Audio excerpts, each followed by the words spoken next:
Good afternoon, everybody. I'm here joined by the incredible Steve Galley. We met a few months ago, maybe a good month and a half ago on LinkedIn, as coaches do. And there was one theme that brought us together in the first conversation that we ever exchanged, and it was along the lines of the name of the godfather of coaching, Steve Chandler. For those who don't know, Steve Chandler. Well, welcome to today. You will get to know him very well as we speak a lot about him across these next 20 to 25 minutes of this quick fire chat. But before that, Steve, thank you for being here yourself and for making this happen. I'm very, very happy and honored to have you here. You're welcome. It's Yeah, I've loved our interactions. It's great to be here, Julian. Thank you, Steve. Yeah, it's amazing how many Steves there are out there in the coaching world. Yeah, it's a good name to have. Steve It's funny. Chandler, Steve Hardison. I was gonna say it's funny when I first heard about Hardison, Steve Hardison, and then when I'm reading the book, The Ultimate Coach, and then I see in there they're talking about Steve Chandler. For a second, I really thought it was the same person, just maybe they had like two different last names or a middle name was Chandler. Like I didn't understand, like, is it a coincidence that they're all called Steve? But I later came to find out there were two different entities, and yet also, you know why? Because one of them is called the ultimate. One of them is known as the Ultimate Coach. The other one is known as the Godfather of Coaching. I'm like, is it the same thing? But this brings me to really the one of the first things I want to talk about with you today on this quick fire chat about how you found this path. How did I believe a lot of the coaching profession is a profession that finds you more than you find it. And at least from the and we'll go deeper later into the type of coaching that you and I believe in and do and spend time doing. But firstly is how does one stumble upon the godfather of coaching, upon Steve Chandler and the Prosperous Coach, which is one of his most famous, well-known books that many people might have read his book with Rich Litvin. So yeah, I'm curious to hear a little bit about that. Well, to compress time a little bit, I was a high school teacher and coach, basketball coach for 32 years. And then during about a 7-year period in trying to decide what I wanted to do, because I wanted to do something after I left the teaching profession, and through a series of events ended up getting into high performance coaching. And I was at a coaching summit, and I was just at an event with, I don't know, probably 500 other coaches. I don't actually remember the person, and to this day I'm a little saddened by it because I would like to write them a note, talk to them, and thank them for this. I would like to think that somebody else would have told me about it too, but I remember just having a casual conversation, and we were talking about building a coaching practice, and at that time I was in the very beginning phases of starting my coaching practice. And so you're just always looking for ideas and input and support. And this lady said, "You got to read The Prosperous Coach." And she didn't even tell me the authors. She just said, The Prosperous Coach. Anyway, I just made a little scribble note. Okay, The Prosperous Coach. And so I went and found it later after the conference, and I hadn't heard of either of these two people, Steve Chandler, Rich Litvin. And I like to read books, Julian. Like I like the physical. I'm old fashioned. I like the book in my hand, read the pages. But if I'm going to read a new author, especially nonfiction, if the author has an audiobook, I like to listen to it if they are recording it in their voice. Because I think then you really, really get the feel. They're speaking it the way they were thinking it and writing it. So I got the audiobook, and we call him the godfather of coaching. I sometimes refer to him as the grandfather of coaching to me because I felt like I was just being read this story by a wise grandfather. And I just immediately was drawn to his voice. You know, it's funny. He has a very methodical, deliberate, kind of slow delivery, but I can feel the wisdom in his words.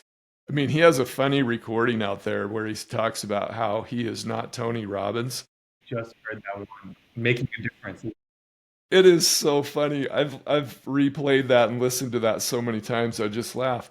But I just immediately was drawn to not just the principles in The Prosperous Coach, but was immediately drawn to Steve Chandler and his message. And that's where I learned about Steve Hardison. And now, I mean, if we panned the camera to my bookshelf, it is loaded with Steve Chandler books. And I've listened to a lot of his books. I have it in print, but also have it in audio, the ones where he's recorded his voice, because I just absolutely love listening to him deliver his ideas. So that's where it started. And I just feel like everything that I've learned from Steve is it just augments, supports, enhances everything that I've learned in sport coaching, everything that I've learned from using high performance frameworks. It is just an overall overarching umbrella of wisdom that it just makes everything in coaching better. And not just coaching, it just makes you, regardless of whatever your worldview is and how you live your life, it's just terrific stuff. I never get tired of it. I wholeheartedly agree, Steve. I remember when I first heard of the first experience I had of Chandler was the owner versus victim audio, owner versus victim choice, which I believe you've heard as well. I think you told But me. yeah, And I remember, like you said, that voice, like it's hard to forget because you don't usually hear of it, especially what I thought. And there's something I wrote something down that I want to touch on, which is you mentioned the principles, the things that are taught in the Prosperous Coach and the parallels it draws with sports. And I want to get there in a second because what I had an idea of what I thought coaching was, and when I thought of coaches, I thought of Tony Robbins. You said Tony Robbins, and it's funny. I just heard that audio, which I believe is called "Making a Difference," where Chandler talks about literally the first 5 seconds are he repeats it, right? I'm not Tony yeah, Robbins. I am And he not loves Tony it. Robbins. I love Tony Robbins. He even repeats it, saying, I love Tony Robbins, and I on purpose don't do that. There's a beauty to slowing down. There's a beauty to listening. It's funny because when I first heard Chandler's voice, I'll confess, I wanted to go and put it at 1.5, 1.7 times speed, and I won't lie, I did.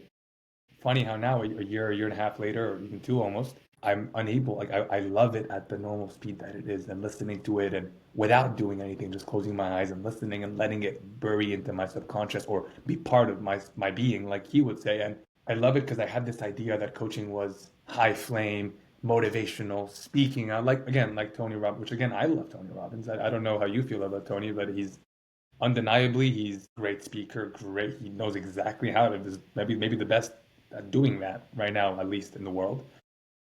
And yet, it's also the truth that what Chandler does is a different type of coaching, and maybe that's why I'd love to hear your thoughts a little bit on those principles. You said a few times the principles of the prosperous coach, and then the way it compares a lot to what you got from your time as a sports coach. What do you feel are those differences between, let's call, the Chandler type coaching and everything else when it comes to, the motivational type coaching of Tony Robbins, maybe then even comparing it to others like consultancy, mentorship. We can go into those as well, but tell me a little bit, what do you think of that? Well, I think there's a place for all of it. I mean, how can you not enjoy a good rah-rah Tony Robbins experience? I mean, I like that as much as anybody. I love live music. I like concerts. Like I like the being in the moment at a concert or an event, and you have a powerful speaker, you have great musicians, whatever it is.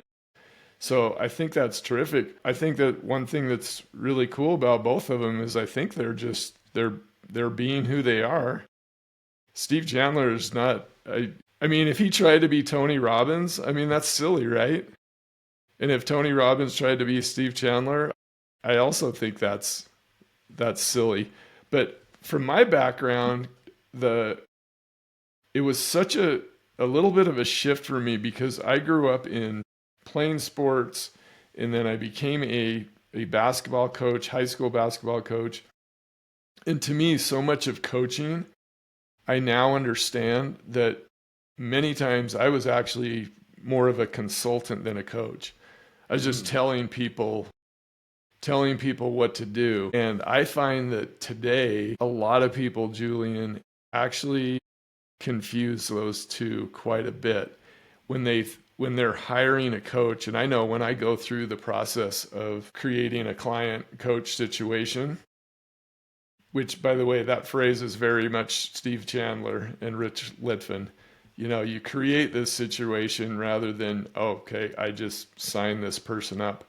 But we talk a lot about what is this coaching experience going to be like? And sometimes people think that you're just going to tell them what to do, especially when they find out my sport coaching background. They think like I'm going to walk in the room and just start like barking orders at them and telling them, hey, you need to do this, you need to do this, you need to do that.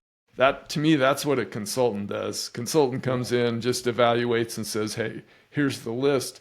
The coaching, and I've really learned this, not just from Steve Chandler, but from others, but the idea of actually shutting your mouth quite a bit, letting the client talk, asking really powerful questions. I mean, that's where Steve Hardison comes in too.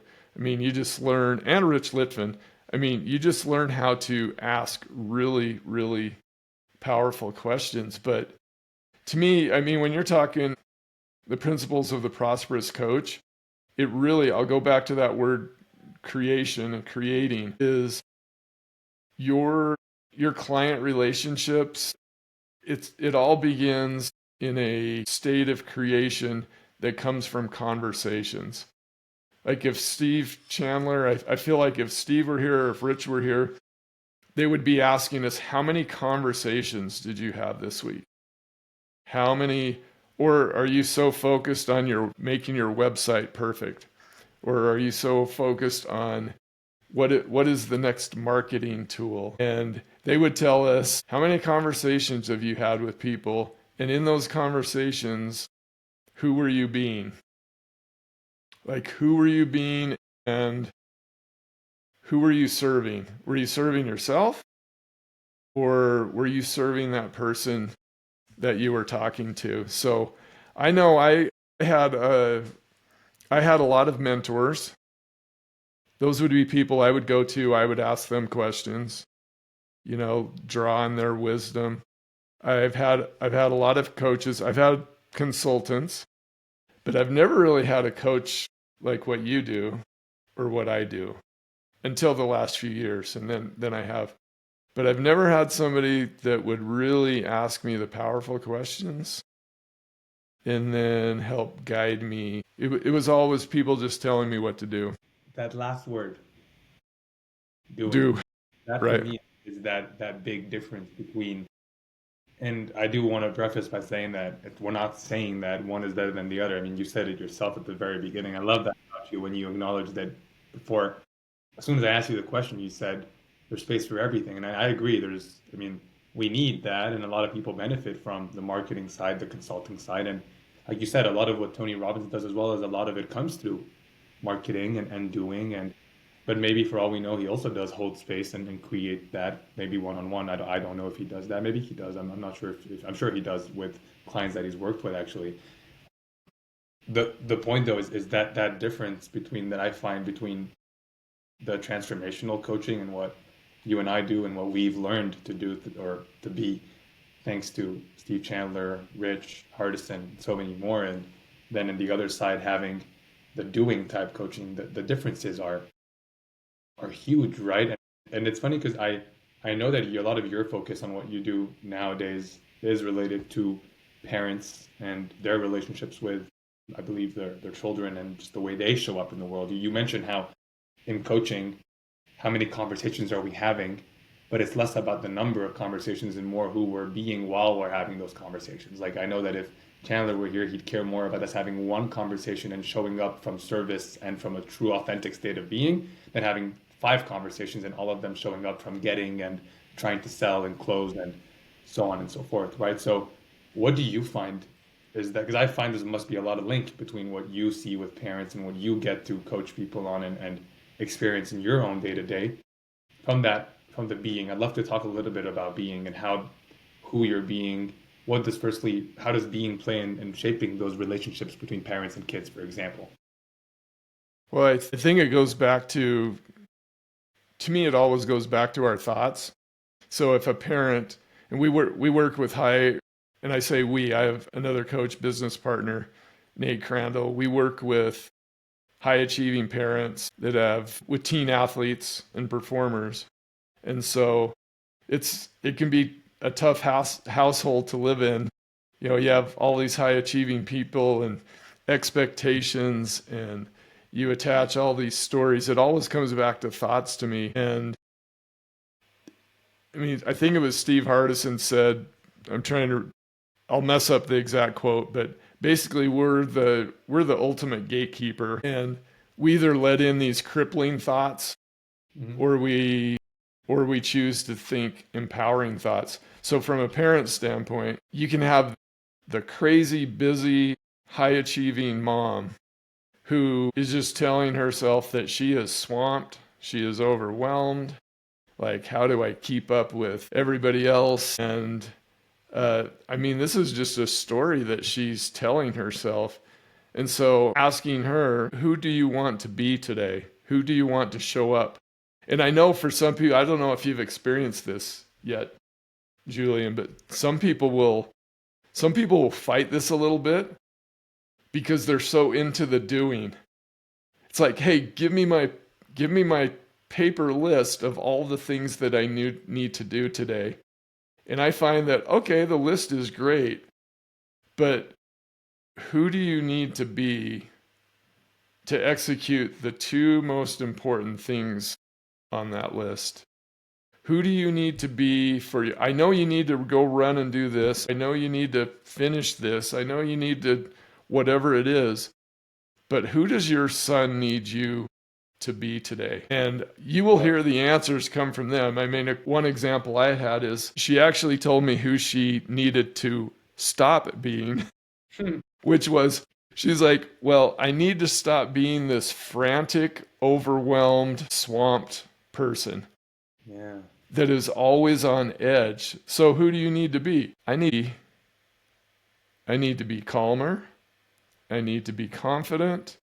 And it's amazing when you start focus on the being, then all of a sudden the doing becomes So clear. so clear, easier. Yeah. I mean, I feel like I'm feeling a calm of Steve Chandler come over me. You know, just like, get rid of this stupid story, stay out of the past unless it's to, help you figure something out. But otherwise, and look into the future, glance into the future. Yeah, we want a bigger, better future, but who do I need to be? Who do I need to be as a father this week? Who do I need to be as a husband this week? Who do I need to be right now? Like with Julian, who do I need to be as a person right now talking to Julian, instead of just getting so caught up in the overwhelm of the past and the future? I love the way you speak, firstly, Steve, and the clarity at which you convey a topic that, very honestly, can be very confusing for a lot of people, can be very abstract, for lack of a better word, for a lot Yeah. of people. And I know for me, at least, I'm immersed in this work of being. I work on my coach, on that part of the coaching school I'm part of is, like, it's funny, like when people ask me, what do you learn in the coaching school, and the person who runs it, Ankush Jain, he's a direct person who's worked with Chandler for, I want to say, I think it's 10 years. I could be wrong, so please don't quote me Long on that. time. Yeah, And then long time. I've been working with Hardison for the past 3 or 4 years, I believe, and still is committed to flying 4 times a year to Phoenix from London to work, and it's a pretty hefty investment for those who know. It's 6 figures, and to be able to, like, it's that commitment of time and energy and time away from the family, making sure that the kid who's growing up is taken care of, and all this for his growth of his being, right? And it's funny when people ask me, what do you learn in the coaching school, or what strategies, what tactics do you learn? Like, yeah, we talk a little bit about it, but the real main theme out of everything is, goes back to who do we need to be? How do we need to show up in these conversations to run our business? And even the best part is that many of the times we don't even talk about what we do as coaches. We talk about who we are at home as parents, as partners, as sons, as brothers, as friends, and because as Hardison would say, is who you're being in one area is who you're being everywhere. Yeah. I really love the parallels, and I'm sure you must be seeing so much from your own coaching journey to what you get to do and see with parents of high achievers, and that, like you said, all those energies together at home is powerful. And there was one thing you said that really stood out to me, which I really like, is when you ask yourself that question of who do you need to be fill in the blank, it shows you how you already are. And by just stepping, or by just like that, the power of just that one question, the power of just slowing down and getting present to the possibility of the fact you already are that, and being open to that, it allows you to step into it, right? Because correct me if I'm wrong, but in that moment when you're thinking of who do I need to be to get those first two things on my to-do list, like you mentioned at the example, or who do I need to be right now in this call here with Julian? Who do I need to be when I'm picking up my kid from school, or when I'm conducting a conversation or creating a client for that matter, we're talking in coaching? That one question is the process of slowing down and getting present to an answer that you already know inside of you. Because a lot of people, like you said, they'll know, right? I'm guessing when you ask those parents those questions, they have the answer, right? Yeah. Yeah, I mean, and usually they, after some thought, usually a big smile comes on their face, because it's kind of a liberating experience to think that if I focus on being instead of doing, the doing's going to get better. And I don't have all this garbage going on in my head. If I just keep living out the present moment, then it's, because see, I think this is what I love to see happen in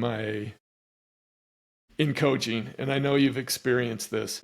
There's like automatic joy that shows up, joy and peace that shows up when you focus on the being instead of the doing. So they also do more too. It seems they also do more, which sometimes actually is doing less, right? But they experience joy in the whole journey of coaching. And then it goes beyond the coaching. They're able to share this with all the people around. I don't know if I'm articulating this very well, but sometimes high performers, it's more about how do I, what system do I use? What routine do I use? Which I get it. And I use systems and I use routines and they're helpful. But those systems are only as good as who I'm actually being. Like when I do this more, yeah, why am I using this? Well, it's because, am I doing this morning routine because Julian did it? And maybe it's your routine is really serving you, who you want to be.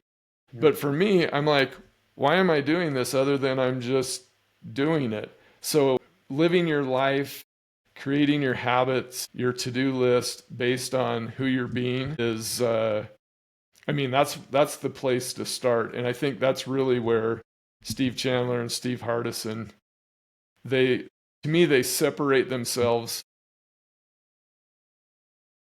from a lot of coaches because they're focusing on that. I mean, one of my favorite, we talked about this in our earlier conversation, one of my favorite books from Steve Chandler is Time Warrior. Yeah. I'm fascinated with the whole construct of time and how we use it. And it's, I would highly recommend that to everybody. I have this little mini version of it, and 1 to 2 pages of, how many chapters are in this thing? You get up into, I remember when you told me this, you said, this is the one book I don't put back on the shelf. Yeah, I don't put this one just stays on my desk because you have these little mini chapters that are 1 to 3 pages and they're small, small pages. And if I need to get back on track as far as being and thinking of time correctly, Time Warrior. It's a beauty. I love it, Steve. Thank you for that. And my brother just read that one. So I will be reading it soon because I haven't yet. I've read a lot of Chandler books and there's so many out there. So I want to be mindful of keeping it under 30 minutes and just a few more minutes. And I'd love to ask you one more perspective of yours on, for those listening, I can't help but put if I could as accurately as possible put me in their shoes, the question I'd be asking myself is, okay, I hear you guys. I hear you. I need to focus less on things to do and more on the place I come from when I do the things. What would be your short, quick answer, if there even is one, on terms of if somebody here is listening to this and they're new to this concept of being, and whether they're a parent, they're somebody who is starting their own coaching practice, they're a consultant, or they're anything, a business owner, whatever, CEO, think of really a sport, a high performing athlete. I know that we know the concept applies to everybody, and I mean, both Chandler and Hardison will tell us because of all the clients they've had, or all these kinds of people we just said. So, what would you say is your answer to what's one thing that they can shift their attention to this week as soon as they stop listening to this that can help them start getting present to the idea of being? Well, I use a couple of simple exercises because I find that these people are so into the doing that if you actually give them something to do that's about being, it's very helpful. So I start with having them write some adjectives, some descriptive words of who their best self is.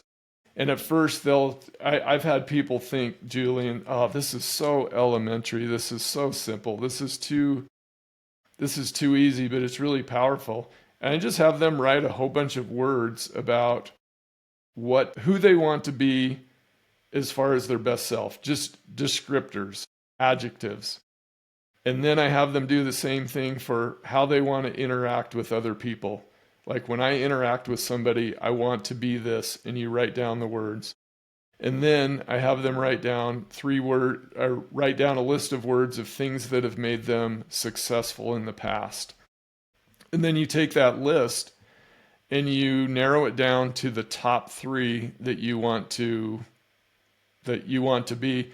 And then I just have them remind themselves. In fact, I had a recent client that did this, and he trusted it. He said, okay, I'm going to trust you on this. I'm going to do this exercise. And he kept the words on his phone. He kept the words on 3 words from each category. He kept the words on his phone, near his computer, and he had a little sign on his bathroom mirror. And he texts me within 4 days, and he goes, this is unbelievable. Even my wife is noticing. Not just the words, everywhere, but all of a sudden, I'm starting to be more of this person. And then that leaked over into what he was going to start doing. Because I start with the be, then we can go to the do. And once you do the be and the do, you can get to the why. Like, okay, I'm being this, I'm doing this, why am I doing it? And it always comes from a place of love and service. I've never had any client where they get to their why, they get to their, so that I can be or do these things. It always comes from love and service rather than fear and overwhelm and scarcity. It's a beautiful exercise right there. Well, you heard it here first, ladies and gentlemen. Gotta focus on at least put your focus on who to be. And I love that thing you said at the end, because I mean, I don't want to speak for you, so please correct me if I'm wrong, but you and I are not immune. We sometimes find ourselves definitely coming from fear, from lack, from maybe the undesired place, and those very moments, just catching those opens up the doorway to be able to come from the place we want to instead.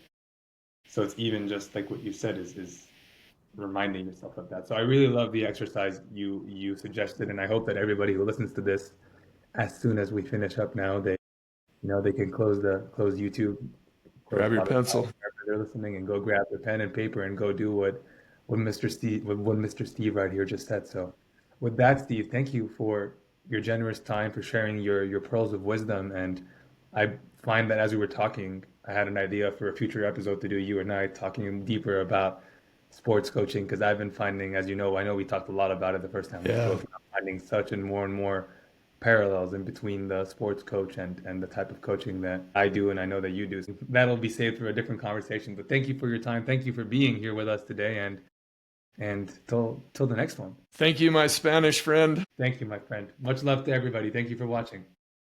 Bye-bye.